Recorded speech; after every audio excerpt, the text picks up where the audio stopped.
Id-dritt tal-ħajja kien espress il-ħadd filgħodu f'mixja simbolika fil-Belt Valletta. Fost l-oħrajn f'din il-mixja ipparteċipaw l-Scouts u l-Girl Guides tax-Xajra Ħaddingli u Bir Żebbuġa u l-Kulleġġ Santu Wistin. Magħhom ingħaqdet il-President ta' Malta Marie-Louise Coleiro Preca.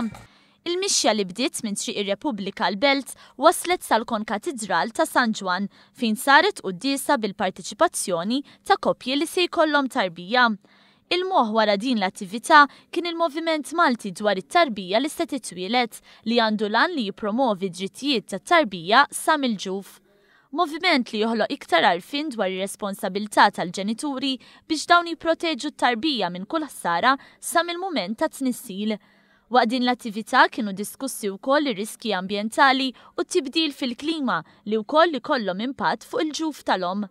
Il-President ta' Malta stqarret li tinsab gburija bis-sens ta' kunsens li hemm favur il-ħajja u kontra l-abort, kunsens li ta' kull sena qed ikun ikkonfermat mill-ġdid. Fisret kif dejjem iridu nemmnu li nistgħu nagħmlu aħjar u aktar għal uliedna. Fuq kollox qalet li trid tkun is-soċjetà Maltija kollha li terfa' responsabiltajiet lejn sitwazzjonijiet li jnaqru mid-drittijiet tal-ħajja. F'diskors fissem id-deputat tal-Gvern Deborah Xkembri intqal li r-razza umana għandha dejjem toss dan id-dritt. Dritt li t-tarbija vulnerabbli m'għandix vuċi għalih u għalhekk dan ikompli jpoġġi responsabilità fuq l-adulti biex dan id-dritt ma jkun imċaħħad qatt.